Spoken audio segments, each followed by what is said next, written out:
Foi. Todos estão com o microfone fechado. Vamos lá, pessoal. Boa noite, mais uma vez, pessoal. Aqui é o professor Ayala.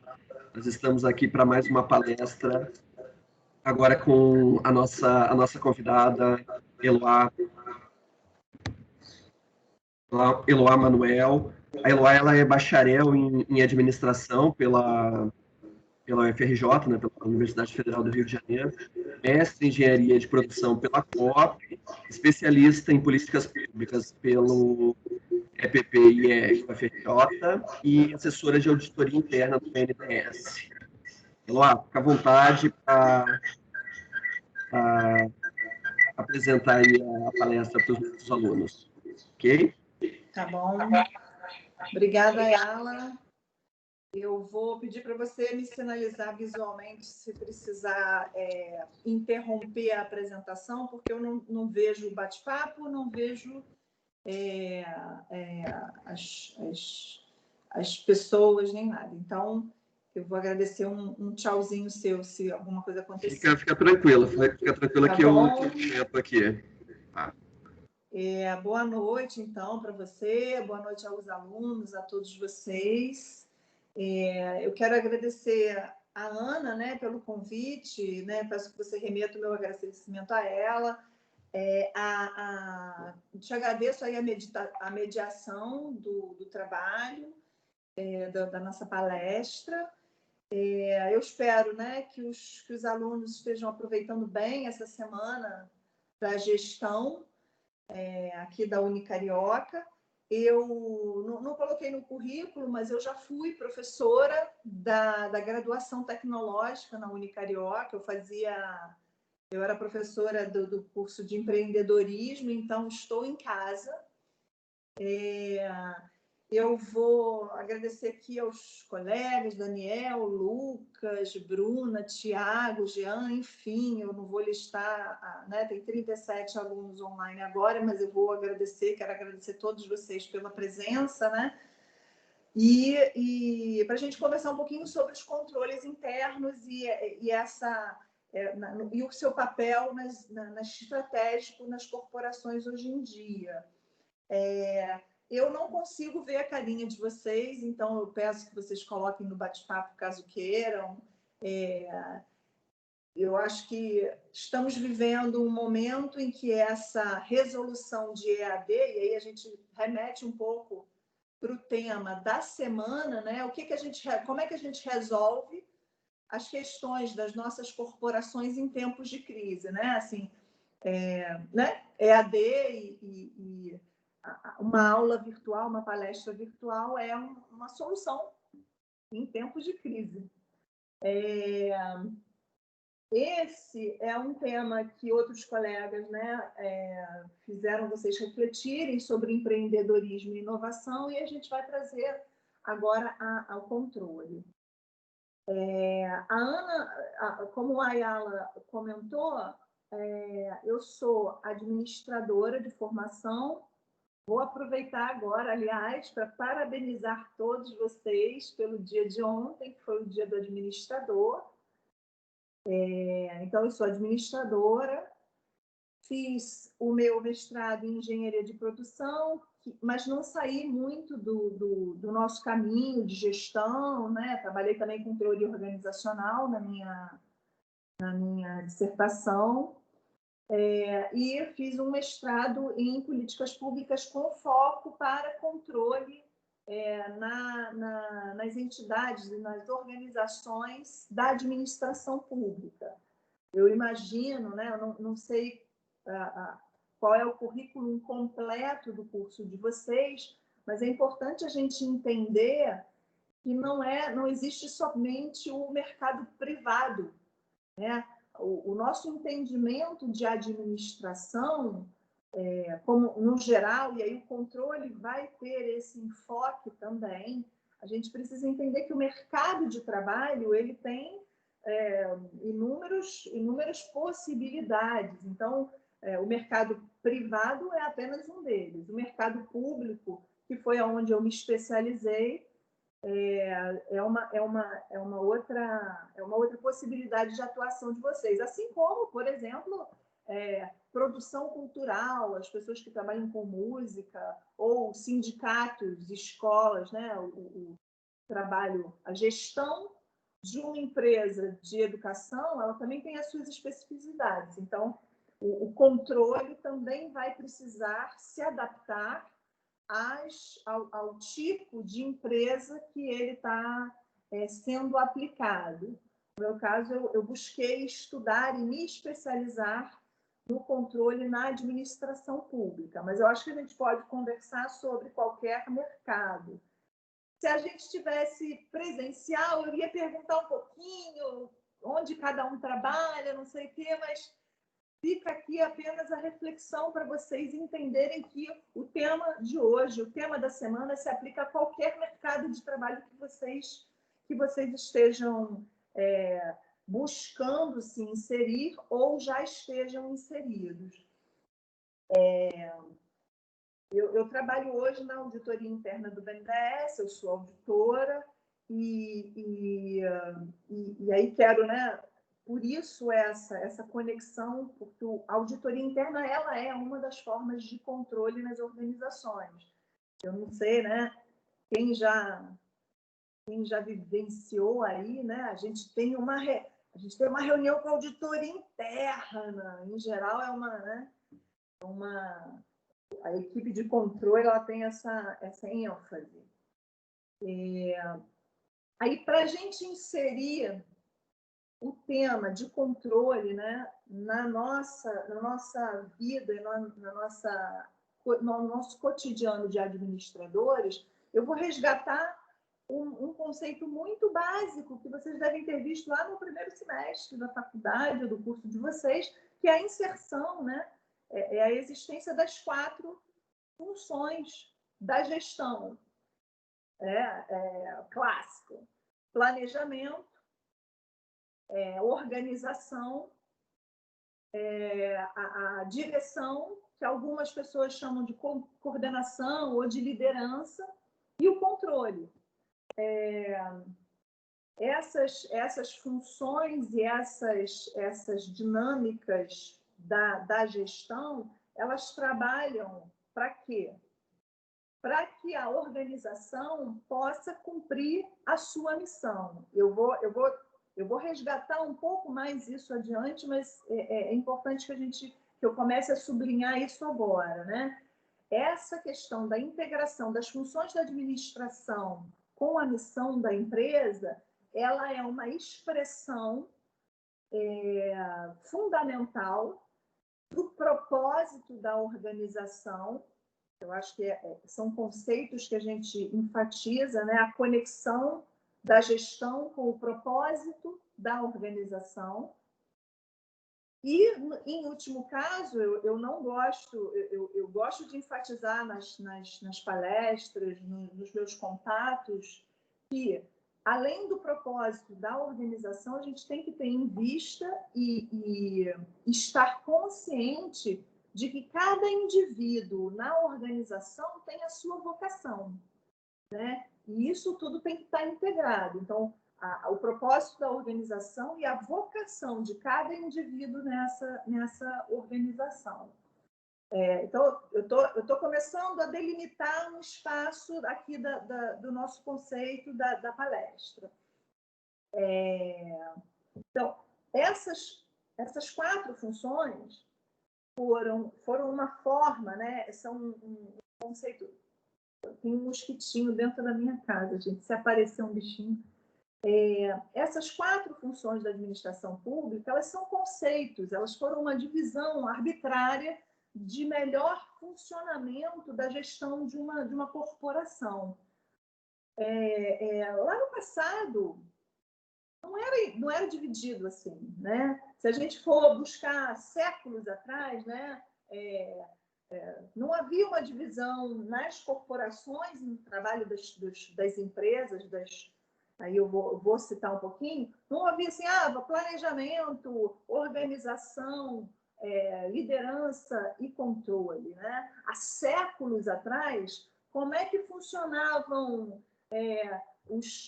a agricultura, como é que funcionava o trabalho dos artesãos, como é que funcionavam os barbeiros, né? Não havia essa divisão, não havia, tá? Então, o trabalho de uma equipe, o trabalho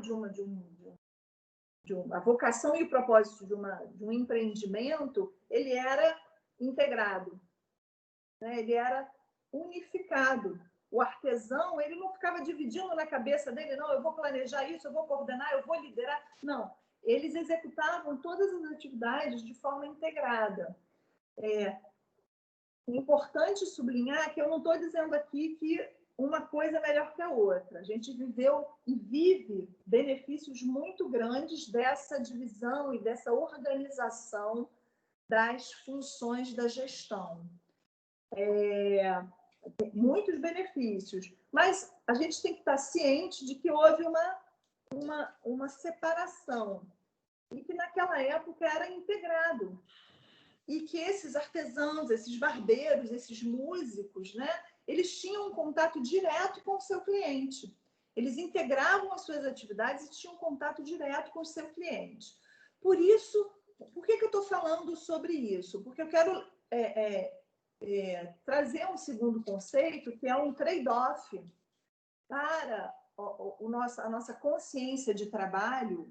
O administrador ele tem que entender um trade-off entre a compartimentalização das atividades de gestão, a importância disso e os benefícios, sim, e um trade-off com essa integração, em que o trabalho... Oi? Comenta só o que é trade-off para os alunos, porque nem todos podem estar no final do curso. É uma palavra nova para eles, um termo novo. Então, quando eu tenho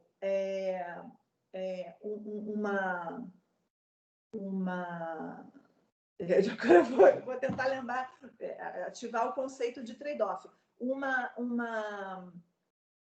vivência comparativa em que os benefícios, os pontos fortes e os pontos fracos de cada a forma de atuação, elas podem ser, a cada momento e a cada período, diferentes um do outro. Então, em que momento é mais importante, mais necessário e mais benéfico utilizar uma função, uma gestão mais compartimentalizada, talvez em grandes corporações, né? em grandes públicos, é necessário fazer uma compartimentalização. E aí eu estou tentando agora já falar sobre esse trade-off. E sobre esses benefícios. Por outro lado, uma gestão integrada, uma gestão mais unificada nessas funções, ela pode ser mais benéfica ou mais necessária quando eu tenho uma pequena empresa, uma empresa familiar, uma empresa individual, ou públicos muito focados, muito customizados, um público muito que precisa de um tratamento muito individual, clientes especiais, clientes de alta performance, né? Então, essa necessidade, essa comparação do uso das funções da administração, inclusive o controle, de forma separada ou de forma integrada, ela vai ser balanceada de acordo com a necessidade. É isso que significa o trade-off, tá? Então, mas eu vou deixar esse conceito em banho-maria, porque eu quero usar esse conceito das funções compartimentalizadas e da função integrada exatamente para ressaltar com vocês a relevância da atividade de controle. Porque a gente já viu, né, e eu já comentei, que essa compartimentalização é conceitual, né? A gente, né, naturalmente, na nossa vida e no nosso trabalho, né, diário, a gente faz atividade de planejamento, planeja nossas atividades, organiza, faz organização, gera métodos de trabalho, a gente coordena, lidera, direciona as atividades que a gente vai fazer e a gente controla o desempenho do que a gente está executando. Então, eu quero que vocês entendam que isso é conceitual. E por que isso é relevante quando eu falo de controle? porque aí eu vou fazer aqui, eu vou chorar as minhas pitangas. Nesse momento, peguem seus lencinhos, porque eu vou dizer o seguinte, eu sinto que o controle é o patinho feio da gestão. Eu sinto esse sentimento, esse estigma, né? E por isso eu acho importante a gente apresentar a relevância do controle e tirar esse estigma da gente. Por exemplo, né, uma ocorrência que comprova isso, assim, tem muito menos cursos, palestras, treinamentos em controle do que nas outras funções da administração. Planejamento estratégico, então, você tropeçou no curso de planejamento estratégico, né? Liderança. Agora tem liderança para todos os tipos de atuação no mundo. Então, a gente tem um pouquinho, eu tenho esse sentimento, eu gostaria de passar para vocês esse amor e essa relevância da atividade de controle para a gente poder superar um pouquinho esse estigma, né? Que o pessoal do controle fica assim, é o pessoal cri-cri. O pessoal do controle é aquele pessoal cri-cri, né? Assim, o pessoal mais rígido, mais exigente, né? A gente tem um pouco esse estigma.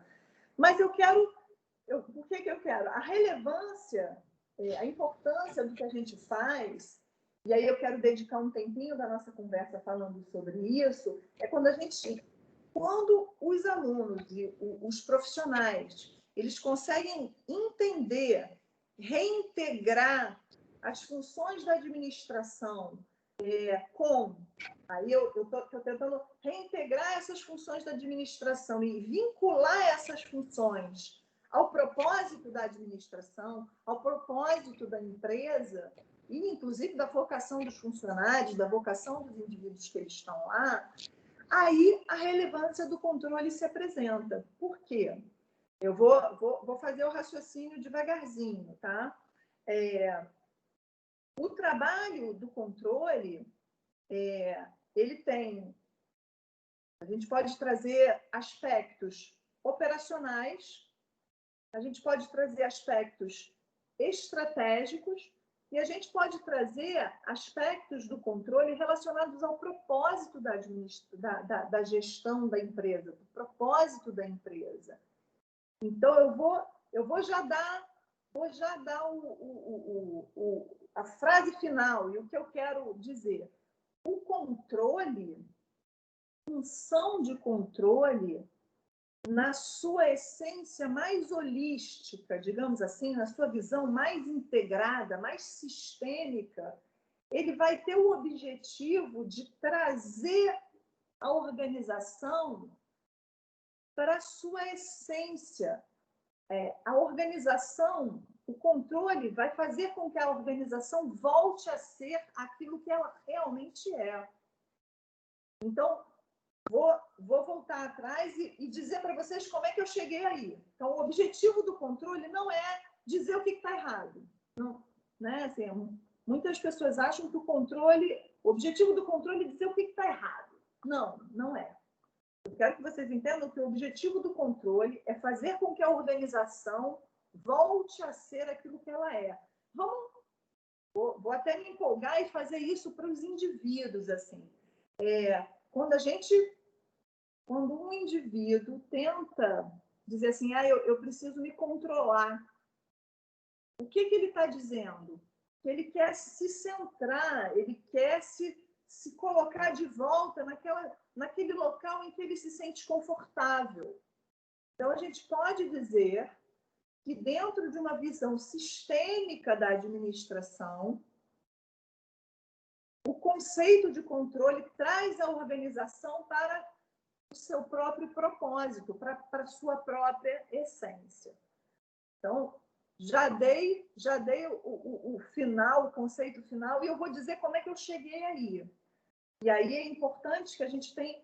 Cada camada da atividade de controle tem uma grande importância, inclusive a parte cri-cri. E é essa parte cri-cri que eu quero comentar um pouquinho só com vocês agora, porque ela existe, vocês vão lidar na vida de vocês com auditores, supervisores, verificadores, avaliadores. Então, nessa relação, ainda que eu gostaria que vocês se tornassem auditores também. Quem tiver interesse, um trabalho muito, muito interessante. Mas ainda que vocês não desejem e não estiver na vocação de vocês serem auditores ou serem supervisores, avaliadores, essa atividade, é importante você entender o trabalho de quem você está se relacionando, para que você possa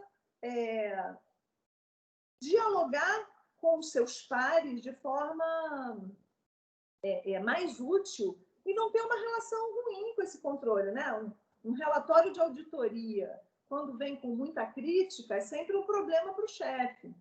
Então, se as pessoas tiverem mais habilidade, entenderem bem a relevância da atuação, há um trabalho muito mais fluido aqui. Essa definição e essa camada mais básica, chão de fábrica e operacional do controle, ela envolve algumas etapas. Eu acho importante a gente percorrê-las aqui. Numa atividade de controle operacional, que aí eu vou chamar de chão de fábrica, sim, o foco é o erro, tá? O foco é encontrar onde está o erro. Aquela brincadeirinha do jornal, encontre os 7 erros, é essa mesmo. A atividade de controle no nível operacional, ela faz o quê? Ela verifica, estabelece padrões de execução e de desempenho das atividades. Então, eu vou ver assim, eu não estou pensando no erro agora, eu estou dizendo assim, qual é o ideal? Qual é o desempenho ideal? Tá aqui. Então, estabeleci um padrão de desempenho. A segunda fase do controle, ela está relacionada com medir o desempenho. Então, agora eu larguei o padrão, olhei para o trabalho e estou ali, medindo com cronômetro, com verificações, com planilhas, com uma observação presencial, com questionários, entrevistas. Eu estou fazendo uma medição do desempenho. A terceira etapa é pegar essa medição que eu fiz na segunda etapa e fazer uma comparação com o padrão pré-existente. Então, a terceira etapa do controle é fazer uma medição, uma comparação entre aquilo que eu estabeleci como padrão e aquilo que eu medi como desempenho. Para, por fim, com essa comparação, sugerir medidas corretivas que façam com que todo o processo melhore e volte a ser mais parecido com aquele ideal que eu gostaria. Essa definição, né, assim, ela é mais operacional e eu vou dar um exemplo. Será que eu tenho tempo para dar um exemplo? Eu ainda tenho mais dois enfoques para apresentar. Tem sim, fica à vontade. Tá. Um exemplo desse controle operacional mais concreto, chão de fábrica, que eu chamaria, imagina uma esteira de produção. Você está ali, uma fábrica de brinquedos, vai ser um exemplo mais alegre. Uma fábrica de brinquedos tem uma esteirinha de produção, em que os brinquedos são levados de uma ponta da montagem, de uma etapa de montagem, de confecção, de embalagem. Cada etapa tem essa esteira passa por cada etapa. O objetivo do controle nessa esteira produtiva de brinquedos eu já estabeleci o padrão de brinquedo. O brinquedo, a pecinha não pode desmontar. Porque se a pecinha do brinquedo desmontar, a criança pode engolir a pecinha e ir para o hospital. Então, assim, existe um padrão pré-estabelecido de exigências de segurança de um brinquedo, né? Assim, então, eu estabeleci esse parâmetro. A pecinha não pode desmontar. E aí eu vou mensurar o desempenho. Eu vou pegar um brinquedinho, um exemplo de controle, que é a revisão, a verificação. Eu vou verificar se aquele brinquedo está ou não com aquele padrão em funcionamento. Eu vou tentar lá tirar, eu vou fingir que eu sou a criança do Dadá, vou lá e tento tirar a pecinha. Então, estamos aqui ainda numa visão e num enfoque muito operacional, ok? Em seguida, eu vou comparar. Ah, beleza. Resistiu tanto tempo a um impacto de tantos joules.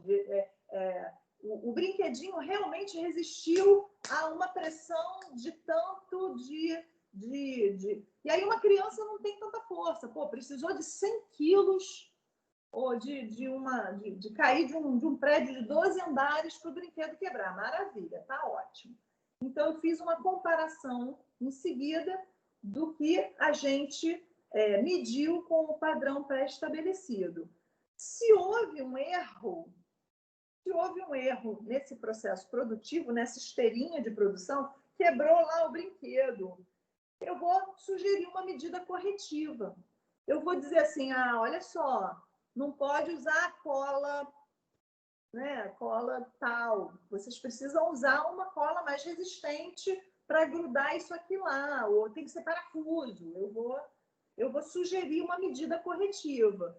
Então, assim, ainda que no nível operacional o controle ele tenha um objetivo, um foco muito no erro, ele tem um objetivo final de contato direto com esse cliente, da segurança da vida dessa criança. Então, mesmo nessa esfera, a gente pode entender e conectar a atividade com o propósito final da organização, né? Então, eu estou tentando sempre lembrar para vocês essa conexão local e propósito, né? Um segundo, acabei de falar sobre uma camada mais operacional do controle. Nós vamos para uma segunda camada.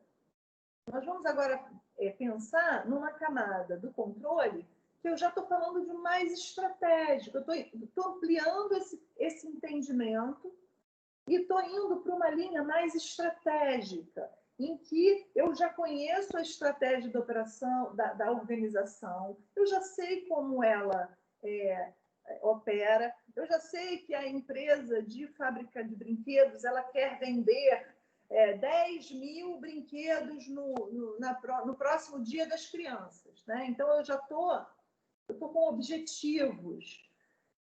Essa visão do controle já precisa integrar um conceito adicional que é a gestão de riscos.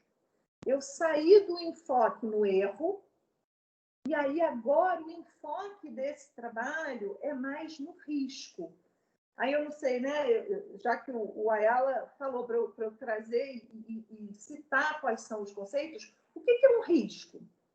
O risco é a probabilidade de um determinado evento acontecer, ponderado pelo impacto que esse evento terá na minha organização, na minha atividade. Então, novamente, o risco é a probabilidade de um determinado evento acontecer versus o impacto. Então, assim, beleza, a pecinha pode cair. Mas ela... Bom, claro, o exemplo não foi bom. Foi bom. Qual é a probabilidade da pecinha cair? A probabilidade da pecinha cair é 5%.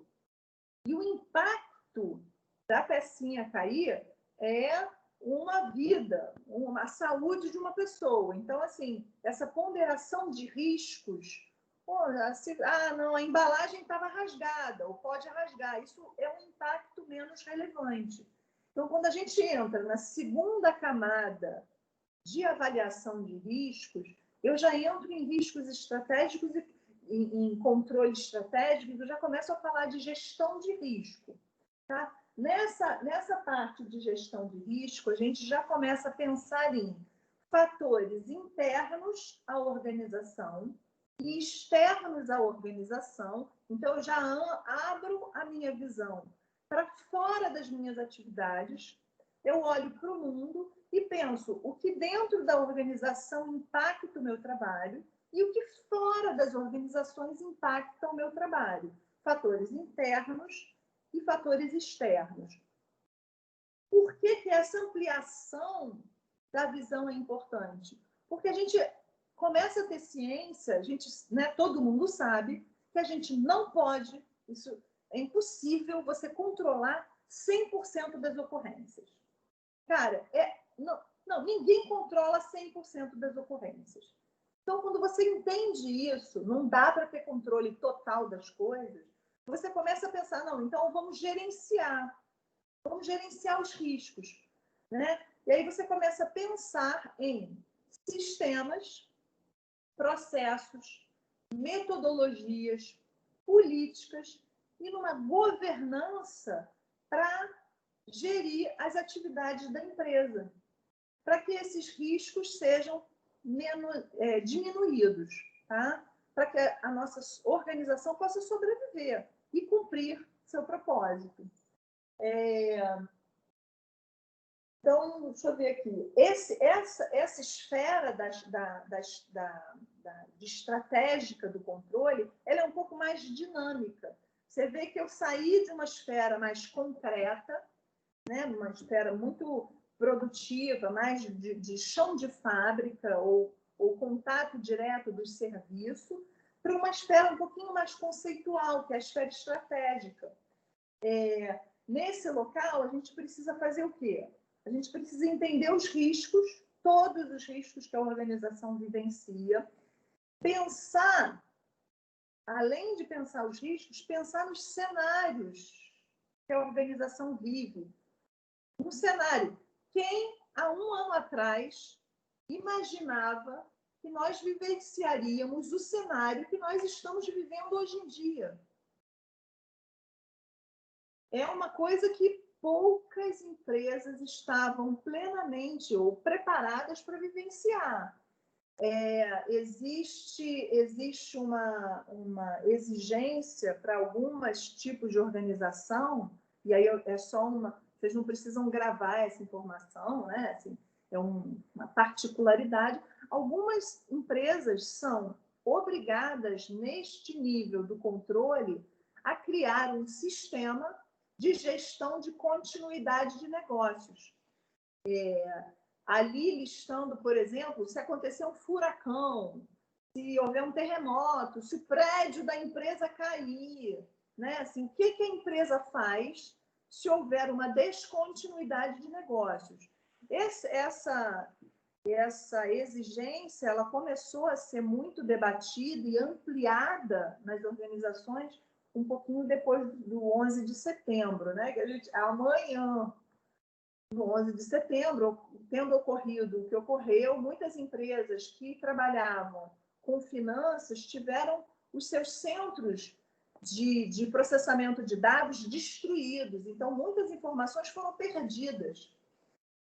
Então, houve a necessidade e a exigência de se criar o sistema de gestão de continuidade de negócios. Mas isso foi só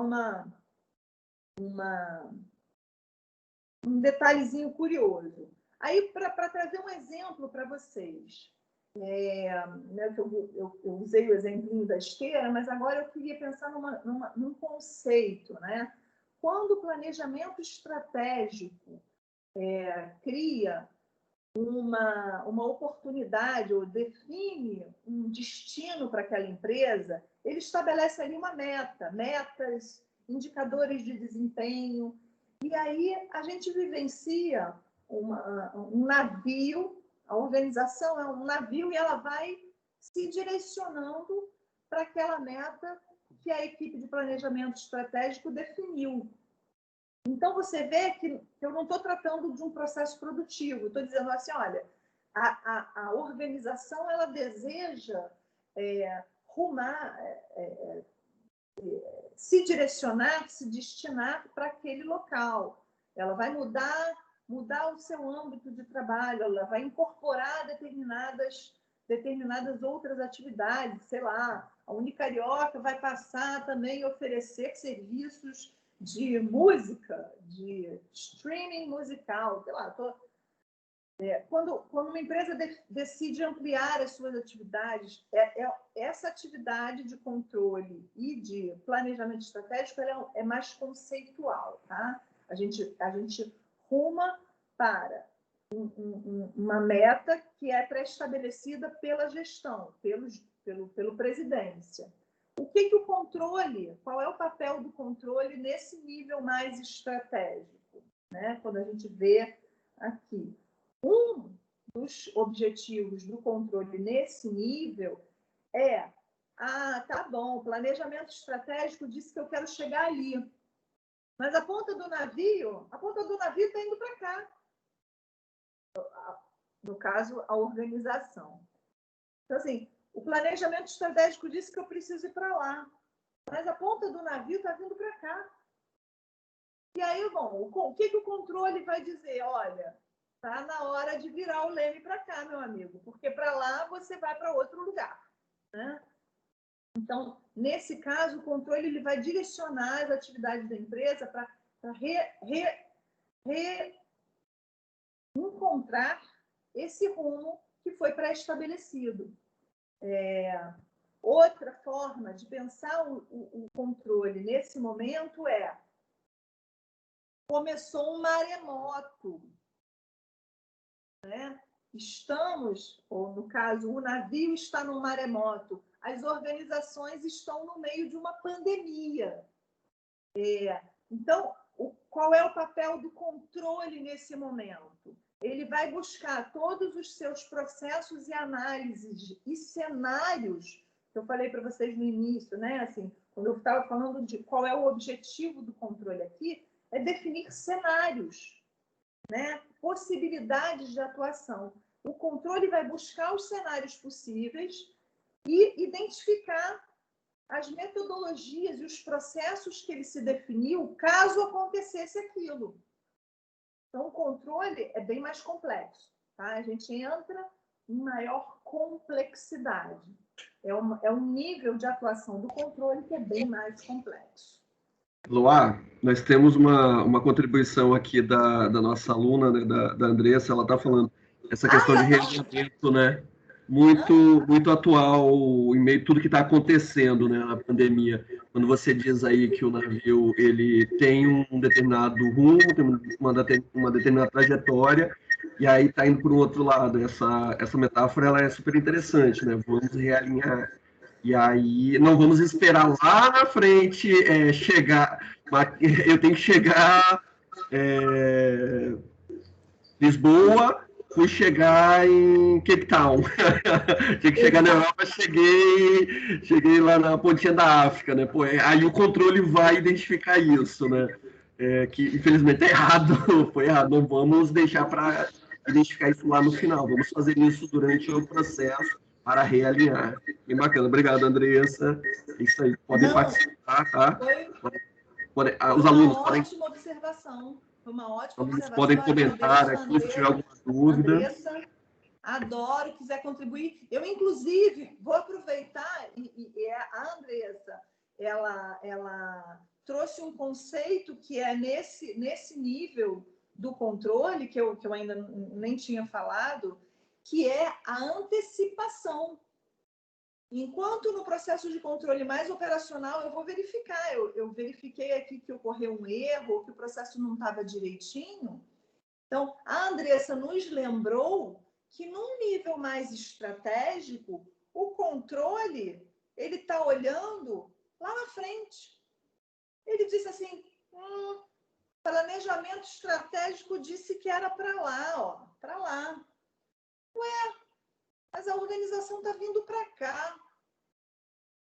Não está legal. Eu antecipo a minha ação, eu não espero, sei lá, 100 dias. Pô, olha só, deu 10 horas da noite, pô, você não está em Lisboa, não, você está em Cape Town, filho. Putz, eu não vou esperar isso acontecer, eu não vou esperar acontecer um problema, né? Como a Andressa lembrou, eu vou antecipar as minhas ações, o controle vai agir imediatamente e vai retornar o rumo dessa organização para o local em que se desejava, né? Isso é uma das atuações no controle estratégico. E aí a segunda, né, questão não é apenas sobre direcionamento, é quando acontece um maremoto, né? Se acontecer um maremoto, o que eu faço? Aí o controle vai lá e diz assim, não, mas eu já tinha mapeado esse cenário quando eu fiz a minha avaliação de gestão de riscos. Eu tinha pensado no que fazer se ocorresse um maremoto. Tá aqui, ó, vamos lá. O capitão precisa fazer isso, o marujo precisa fazer isso, não sei o quê. Então, ele já tem uma metodologia pronta que antecipa, né? Então, essa questão da antecipação das ações é muito importante nesse nível. Né? Eu antecipo as ações, eu já corrijo o meu trabalho de forma antecipada. Isso aí. Deixa eu beber uma aguinha. E aí a gente vai, eu vou para o meu terceiro nível. Eu falei que eram 3, né? Então eu só falei até agora dos 2 primeiros. O terceiro nível do controle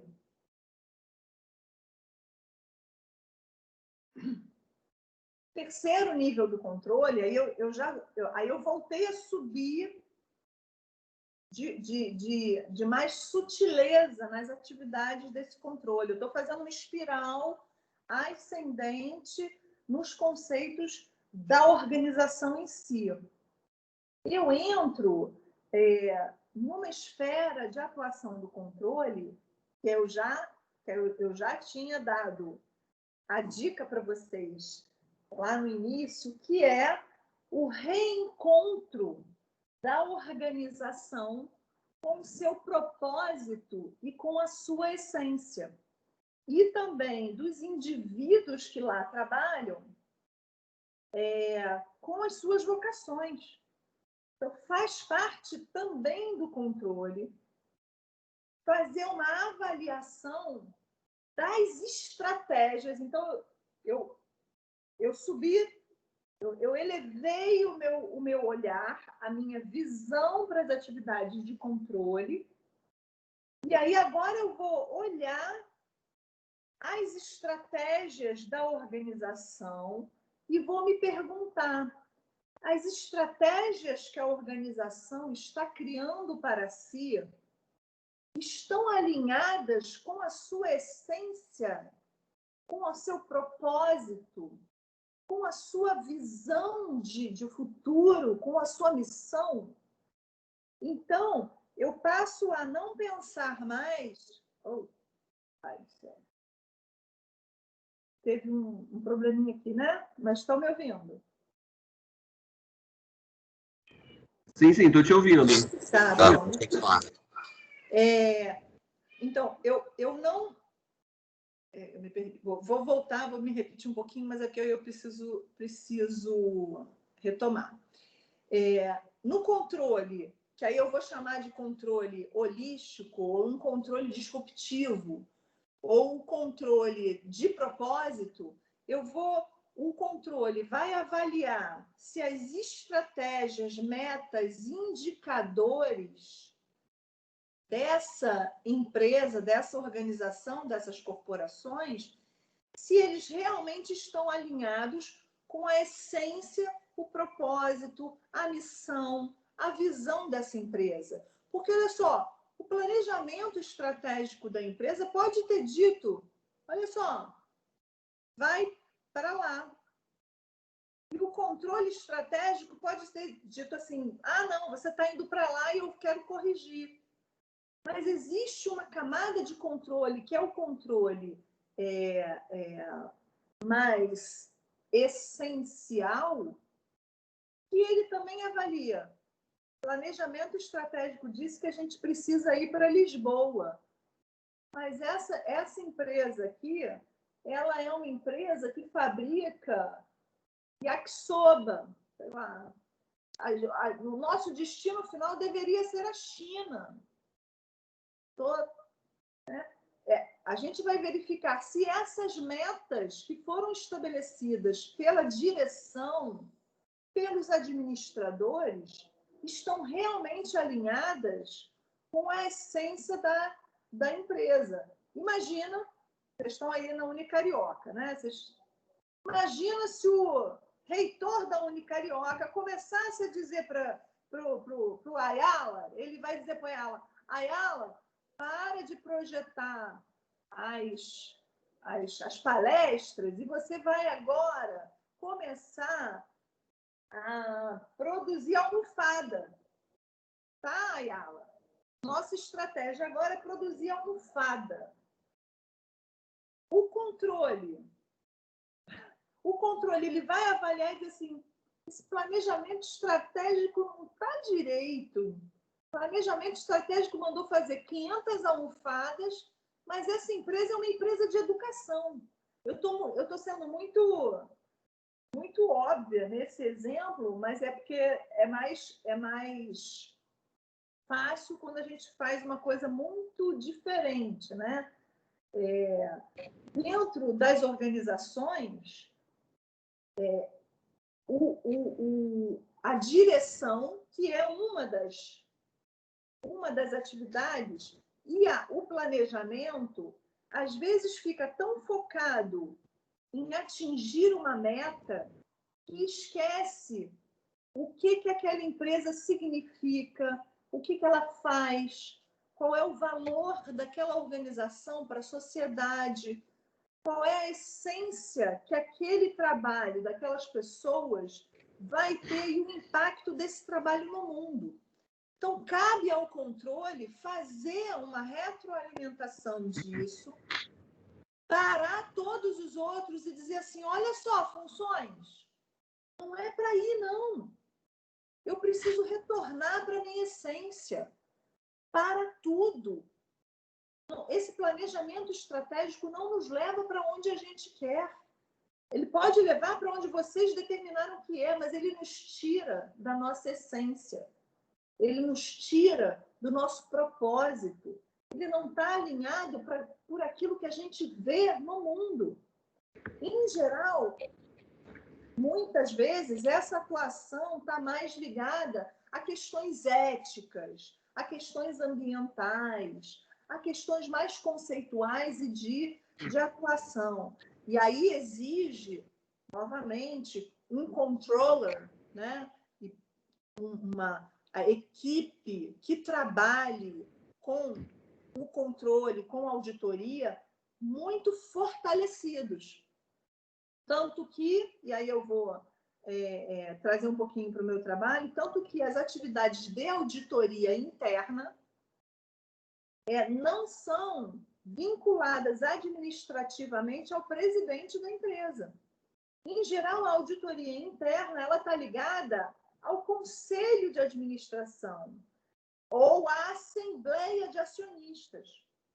Ela então, ao invés de eu estar vinculada ao reitor, eu não sei como é que funciona aí a cadeia hierárquica, a auditoria interna ela está ligada aos acionistas da empresa, ao proprietário da empresa.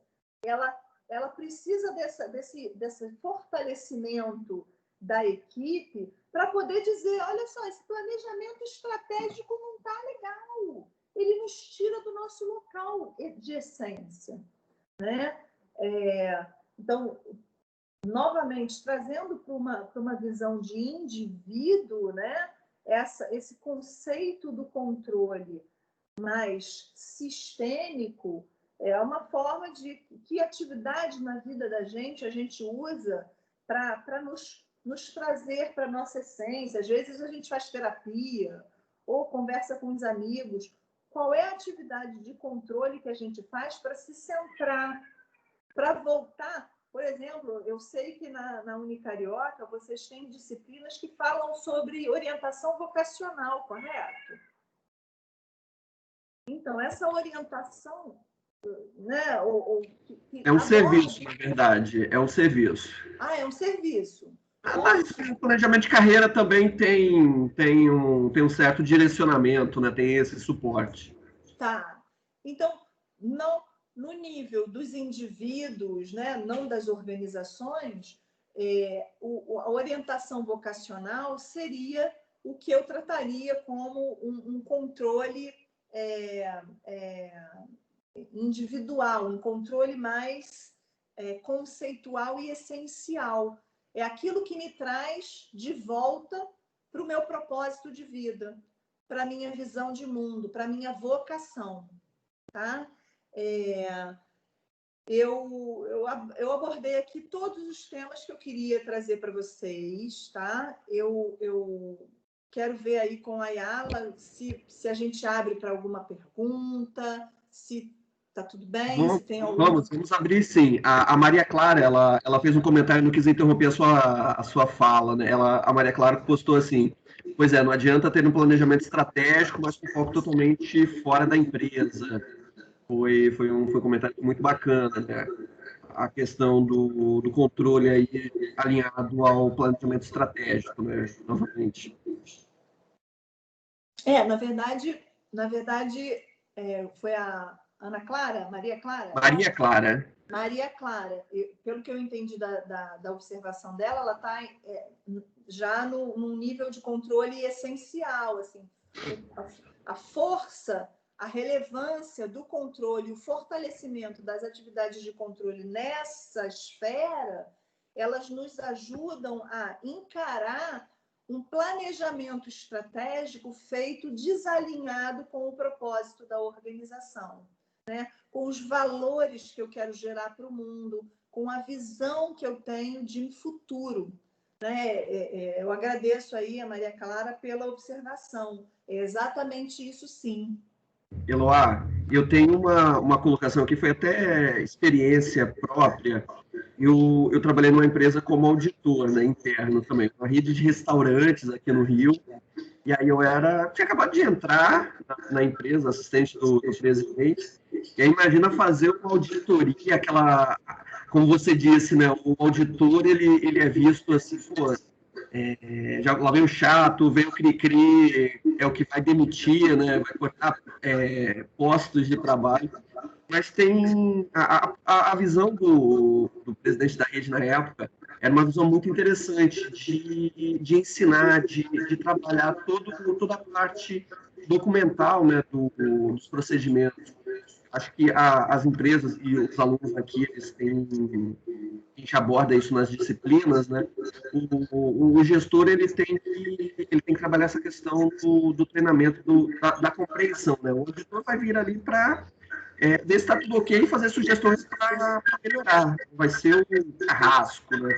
Vai ser uma visão muito interessante, uma experiência muito bacana que eu aprendi lá na rede de restaurantes e comento com os alunos nas minhas aulas. Muito interessante isso, sim. Ayala, que curioso saber que você também foi um auditor interno. Então, você também conhece as minhas dores, as minhas lamentações. Então, por isso que eu notei que quando eu falei do patinho feio, quando eu comecei a chorar as minhas lamúrias, rolou uma lágrima aqui, porque você sofreu comigo. Com certeza. Você sofreu comigo, estamos juntos, Ayala.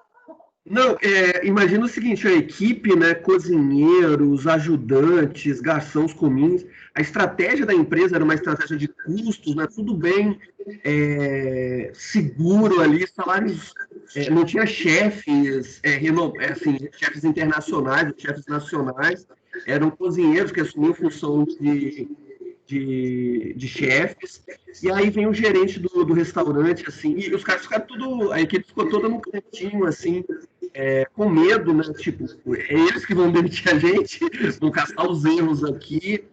E aí, não, olha, a gente foi falar com o gerente para passar para eles, não, a gente vai entender como vocês estão fazendo. E era a primeira auditoria interna. E aí, assim, a gente vai entender o que vocês estão fazendo e como sugerir melhorias. A gente quer ensinar vocês para a gente fazer tudo certinho, não fugir da estratégia, não fugir de tudo que está dentro dos procedimentos, das fichas técnicas, né? E aí, até convencê-los disso, a gente fez uma manhã ali, e os caras olhando, fuzilando a gente. Sim. Conheço Conheço essa situação. E aí, por isso eu achei importante aqui, e aí eu sempre falo, e eu acho que a gente pode começar qualquer auditoria e qualquer processo de trabalho de controle compartilhando com as pessoas a importância do trabalho. Né? Ninguém está ali para culpar ninguém, o objetivo é estar alinhado ao propósito da organização. É isso aí. Vamos lá, pessoal. Eu já deixei uma mensagem aqui para eles ficarem à vontade, né? Para os alunos ficarem à vontade para fazer perguntas, comentários. Vamos lá. Alguma dúvida? O que precisa fazer para se tornar auditor? Ou vocês ficaram com medo, não querem ser auditores? A gente precisa ter controle na organização, seja própria ou na instituição onde nós vamos trabalhar, na empresa onde nós formos trabalhar, há uma necessidade de controle.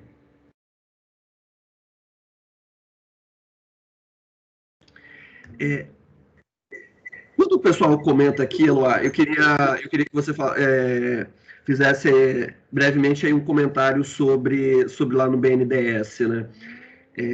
Sendo um banco de fomento, com a sua importância, né, estratégica aí no desenvolvimento do país, as pressões políticas, né, que acabam influenciando. Bem sucinta, porque a gente já tem perguntas aqui também, tá?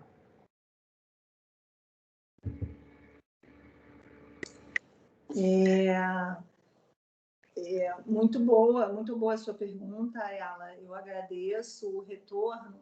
E aí, acho que a sua pergunta só alinha com o que eu estava tentando falar nas atividades de controle e não só nelas, né? Não apenas na questão de controle, na questão de governança. É importante que uma empresa, que qualquer empresa tenha sistemas, metodologias, políticas, normas que possibilitem um processo padronizado e decisões que sejam tomadas em grupo e registradas de forma regular, formal, bem estabelecidas, assinadas, para exatamente evitar esse tipo de influência, né? Quando você tem um processo que é tão controlado, é registrado, recebe determinados tipos de formalização, tem uma metodologia que precisa ser seguida, há uma análise colegiada, um grupo, a governança trata do quê, né? A governança ela trata de quem aprova o quê, né? Quem delibera sobre o quê dentro de uma organização. E você tem uma governança bem estabelecida, em que um colegiado faz a aprovação mediante determinados tipos de documentos, nos ajuda, dentro do controle, a manter um padrão, a evitar fraudes, para evitar esse tipo de influência, conflitos de interesses entre uma pessoa e determinada outra pessoa. É exatamente esse o objetivo do que a gente estava conversando aqui hoje. Tá? A Letícia traz aqui qual a melhor ferramenta para fazer um controle mais assertivo. E aí a Júlia vem logo abaixo e fala assim, gostaria de saber, sim, os caminhos para se tornar um auditor, né? Então, o que a gente deve fazer, os cursos, a preparação e ferramentas também para a Rayane aqui, para nos aprimorarmos, seria ideal uma pós, um MBA em auditoria, cursos. O que você pode indicar para os alunos? Tá, então, o trabalho de auditoria, ele já foi, há muito tempo atrás, um trabalho exclusivo de pessoas formadas em contabilidade. Tá? Antigamente, existia apenas a auditoria contábil. Esse conceito evoluiu e, hoje em dia, profissionais formados nas mais diversas áreas podem fazer auditoria também. Mas a gente tem um instituto, chama Instituto dos Auditores Internos do Brasil, IIA Brasil. Esse instituto, ele registra os auditores certificados, ele dá cursos. Eu posso até ver aqui qual é a página, né, deles na internet. Deixa eu ver. IIA Brasil. É isso. www.iiabrasil.org.br. Aí lá você tem oferta de cursos, porque é uma profissão. É como se fosse o CRA-RJ, tá? É uma profissão regulamentada, a profissão da auditoria interna. Então, além de estar formado na profissão bacharel em administração, é necessário, sim, fazer cursos, cursos básicos de auditoria, cursos de relatório de auditoria, curso de avaliação de fraudes, curso de auditoria de tecnologia da informação, né? Existem várias abordagens, programas de avaliação, de gestão de riscos, prevenção à lavagem de dinheiro e financiamento do terrorismo. Todos esses programas, eles fazem parte da capacitação de um auditor. Tá? Como ferramenta, o que você indica aí para os alunos? Checklist que a gente fala lá na disciplina de qualidade, é uma ferramenta bem tranquila, né? Uma das mais utilizadas. Aí vamos lá. Eu diria que cada esfera, eu falei das 3 esferas de controle, das 3 ênfases do controle, né? A gente tem muitos recursos muito conhecidos que eu vou falar no controle operacional, que aí vamos dizer, a revisão por pares. Revisão por pares é uma forma de eu fiz um documento e eu envio para um colega de trabalho e ele faz a revisão do meu trabalho. Isso é um recurso de controle. A supervisão técnica, um estagiário ou um profissional, ele pode estar subordinado a um supervisor técnico que verifica as atividades desse profissional. Checklists, né? Listas de verificação de atividade. Eu terminei aqui o meu trabalho. Aí, no final do trabalho, eu tenho uma lista de coisas que eu devia ter feito ou elementos do meu trabalho que deveriam constar. E aí a gente faz a checagem mediante uma lista. Quando eu estou tratando de processos produtivos em geral, existem avaliações estatísticas que podem ser efetuadas. Por exemplo, numa semana, uma esteira produtiva produziu 100 brinquedos. Na semana seguinte, produziu 500. E aí, nessa semana, produziu 1.000 de novo. Um bom coordenador vai voltar na semana que produziu 500 e vai verificar se houve algum problema.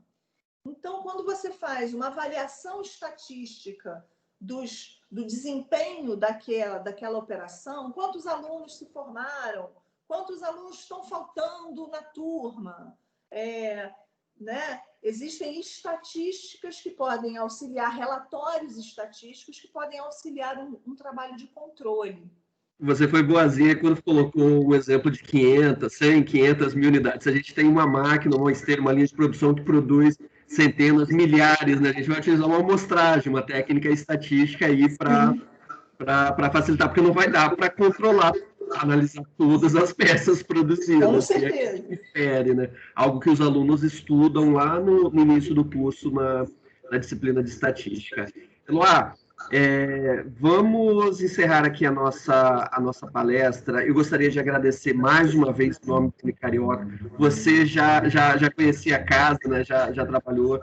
Os alunos participaram. É mais uma forma, né, de trazer para eles conteúdos práticos.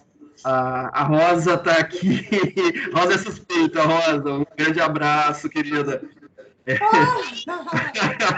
Tá dando palminhas aqui, a gente bate palma, mas a Rosa é suspeita, tá? Brincadeira, Rosa. Mais uma vez, gostaria de agradecer em nome da Unicarioca, os alunos. A Júlia aqui, muito interessante, parabéns as mensagens que os alunos estão trazendo. A Andressa aqui, muito obrigado, agradecemos muitíssimo. Essa visão de profissionais que vêm com todo carinho, com todo esse conhecimento, como você vem, do fundo do coração, né, em nome da equipe. O professor Ricardo está aqui deixando os parabéns também, a Ana Lotte estava, não sei se ela está ainda, que a gente está, o Ricardo está em uma, eu estou em outra, e a gente vai alterando aí. Mas, enfim, sinta-se abraçada. Ricardo, quer deixar uma palavrinha aí? Ricardo, assessor. Primeiramente, só porque a gente tem esse corre-corre de um lado para outro, sai de uma palestra entre outro, mas eu assisti boa parte da sua palestra, né? Quando terminou a outra, eu vim direto para a sua. Eu quero dizer que foi assim, uma experiência muito, muito bacana para os alunos, essa experiência, passar uma outra perspectiva do mercado, que eles não têm muita simpatia, vamos dizer aí, né? Que é a questão financeira, mas que criou aí uma visão diferente. Eu quero agradecer em nome da equipe, como ela já falou anteriormente, e dizer que é um prazer. Quando você quiser retornar na casa, nós estamos aí de braços abertos. Foi uma experiência muito, muito bacana. Tá? Muito obrigado pela sua participação e obrigado, acima de tudo, por nos compartilhar essa experiência com os nossos alunos. Eu é que agradeço, Ricardo, eu também agradeço a Ayala pela acolhida, pela oportunidade. Passar os conhecimentos adiante fazem parte de um ciclo de qualquer profissional. Eu acho que é ético e faz parte da nossa necessidade. Aquilo que fica, a energia, ela flui melhor quando a gente consegue passar adiante, né? O nosso trabalho, os nossos conhecimentos, tá? Eu desejo tudo de bom para todos os alunos. Tenham força, disposição. Eu espero que a família de vocês, que todos os seus parentes e amigos estejam bem, estejam com saúde, tenham alegria, ânimo para encarar todas essas questões que já estão em andamento e tudo que vocês precisarem durante a sua profissão. Tá ok? Boa noite para vocês. Um abração. Muito obrigado. Tchau, tchau, pessoal. Tchau. Tem palestra que está acontecendo e a professora Ana está mediando e às 20 horas eu entro com o professor Jimmy. Na última, porém, não menos importante... É o Marcelo Pembal. Desculpa, é o Marcelo. Eu estou indo agora para a Ana. Obrigado por tudo. Eu estou indo para uma outra palestra agora para recepcionar o palestrante também, tá? Muito bem. Boa palestra para você. Tchau, tchau. Boa noite. Tchau. Boa noite.